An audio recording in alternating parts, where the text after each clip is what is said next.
Assalamualaikum warahmatullahi wabarakatuh. Anak-anak ibu kelas 3B, hari ini kita sudah melaksanakan lagi kembali kegiatan pembelajaran setelah kemarin kita melaksanakan mid semester. Kita LKPD-nya sudah masuk ke pekan ke-11 atau minggu ke-11, dimulai tanggal 4 sampai tanggal 7 Oktober 2021. Untuk materi LKPD kali ini masih PKLH bab 2, yaitu jenis-jenis tanah. Kemudian tematik, tema 3, subtema 3 mengenai perubahan wujud benda. Untuk tugas di hari Senin, silakan kalian amati baik-baik, perhatikan ya.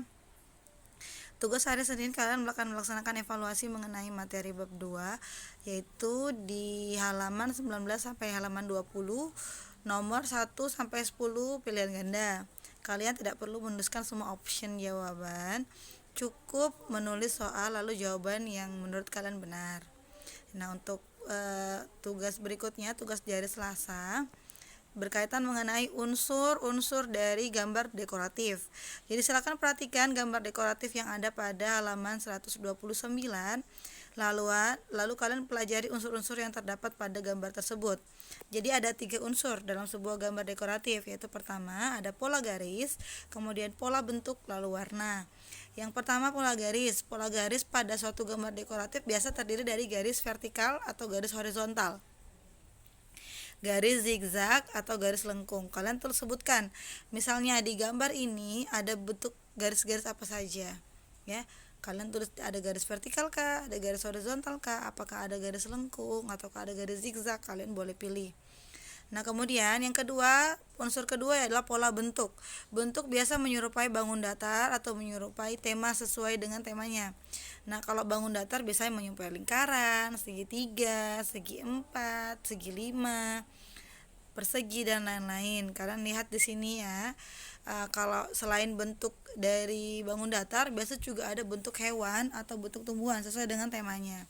Kalau di gambar dekoratif di sini contohnya halaman 129 itu kayaknya sepertinya menggunakan pola bangun datar. Jadi kalian lihat pola bangun datar apa saja yang terdapat pada gambar dekoratif tersebut. Yang ketiga, unsur yang ketiga adalah warna. Nah, warna sendiri kalian tebak nih, di sini ada berbagai jenis warna, kalian boleh nyebutin ada warna apa saja. Lalu kemudian ada biasa gradasi warna, ya. Jadi kalian tuliskan warna apa yang terkandung dalam pola-pola dekoratif tersebut, atau bagaimana sih model pewarnaannya, ataukah dia menggunakan teknik gradasi atau dia rata-rata menggunakan warna primer atau sekunder. Untuk warna primer sekunder itu adalah warna kuning, hijau, biru, merah, itu warna primer. Lalu warna sekunder ada warna campuran dari keempat warna tersebut. Jadi kalian boleh menyebutkan kalau unsur warnanya berarti terkandung dalam unsur dalam gambar dekoratif ini ada warna apa saja sih, kalian boleh sebutkan. Nah, nanti hasil pengamatan kalian tuliskan di kolom di sini, ya. Apa unsur garisnya, apa unsur bentuknya, apa unsur warnanya. Jika kalian merasa masih ada yang kurang jelas, silakan kalian boleh browsing di Google, boleh cari mengenai unsur-unsur gambar dekoratif. Nah, kalau untuk kegiatan kita di hari Rabu, ini agak panjang ya, karena ini bentuknya rangkuman dari segala perubahan wujud benda yang ada pada sub tema 3. Tapi ibu akan menjelaskan secara singkat saja tentang perubahan wujud benda. Jadi perubahan wujud benda itu kalau yang kita pelajari ini ada 5 perubahan, yaitu mencair, membeku, menguap, mengembun, dan menyublim. Berdasarkan di sini ibu sudah memberikan contoh. Contohnya adalah mencair. Mencair adalah es batu yang mencair menjadi air. Ya, itu contohnya. Untuk penjelasan mengenai apa sih itu kata mencair, apa sih pengertian dari kata mencair, kalian boleh cari di halaman 121 sampai 124, ya. Jadi sehingga kalian bisa menjawab nanti materi yang di sini, pertanyaan yang di kegiatan Ayo Berlatih ini, kalian bisa tahu mencair itu apa sih, perubahan apa, perubahan wujud dari apa menjadi apa, ya. Kemudian yang kedua, membeku. Membeku itu adalah proses di mana benda cair menjadi padat. Nah, seperti contoh pada halaman 152 sampai 153, yaitu kegiatan membuat es krim. Nah, kegiatan membuat es krim. Di situ ada langkah-langkahnya. Jadi itu adalah contoh dari kegiatan atau wujud perubahan wujud benda membeku. Nah, kemudian menguap. Menguap silakan kalian baca di halaman 143 sehingga kalian tahu menguap itu perubahan dari wujud apa menjadi wujud apa ya gitu loh. Kalau biasanya orang menjemur kan jadi kering tuh. Baju yang tadinya basah ada airnya kena sinar matahari kemudian terjadi penguapan. Ya, itu berarti perubahannya dari apa? Cair menjadi apa gitu loh. Kemudian mengembun. Nah, mengembun ini prosesnya seperti apa? Perubahan wujud apa yang terjadi di sini? Kalian boleh baca halaman 156 ya. Silakan baca lalu kalian cari tahu apa sih itu mengembun ya. Lalu menyublim juga silakan baca contohnya. Kalau mengembun contohnya ketika kita menuangkan air dingin ke gelas. Jadi permukaan gelas itu ada titik-titik airnya.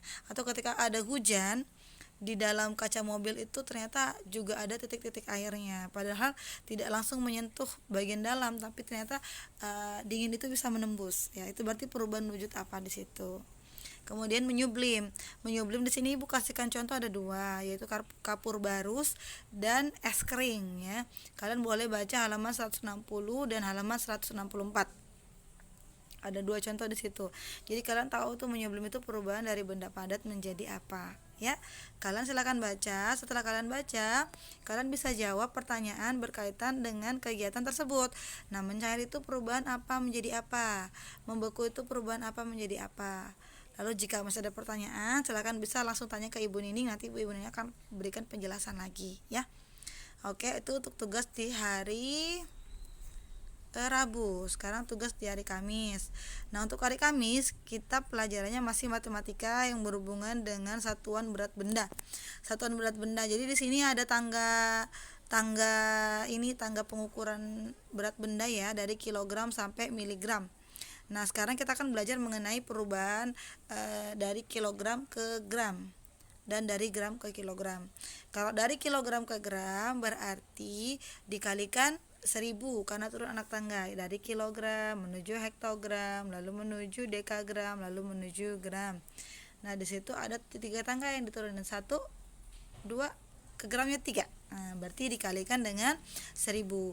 Tapi kalau dari gram ke kilogram berarti dibalik, harus dibagi dengan 1000. Kenapa Bu 1000? Karena setiap turun tangga bertambah nolnya 1 ya. Setiap tangga mewakili nilai 0. Jadi kalau dia turun 3 tangga berarti ribuan. Berarti dibagi dengan bilangan ribuan. Lalu kalau naik berarti kalau turun berarti dikali, kalau naik berarti dibagi. Nah, di sini ada soal cerita. Contohnya, ayah membeli 1 kilogram jeruk, dimakan 600 gram. Berapa gram?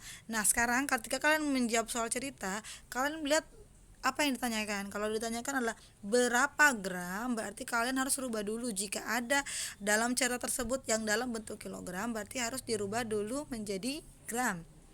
Di situ 1 kilo jeruk harus dirubah dulu menjadi gram. Jadi 1 kilo dikurang 600 gram kan nggak bisa, karena nilai satuannya berbeda. Jadi kalian rubah dulu kilogramnya ke gram. Jadi 1 kilo sama dengan 1000 gram. Berarti bukan 1 kilo dikurang 600 gram, tapi 1000 gram dikurang 600 gram. Maka yang ditanyakan kan dalam bentuk gram, berarti 1000 dikurang 600 sama dengan sisanya adalah 400 gram. Begitupun soal nomor 1, 2, dan 3. Karena di sini dia dalam bentuk kilo, sedangkan yang ditanyakan dalam bentuk gram ya. Kalau ditanyakan dalam bentuk kilo berarti harus dirubah dulu semuanya ya. Nelayan membutuhkan 170 kilo setiap harinya es kering untuk mendinginkan ikan agar tetap segar. Berapa kilo es kering yang dibutuhkan dalam seminggu? Berarti kalau 170 kilo, kalau misalkan dia ditanyakan berapa kilo es kering dalam seminggu, kalau dalam sehari dia membutuhkan 750, berarti harus dikalikan dengan 1 minggu.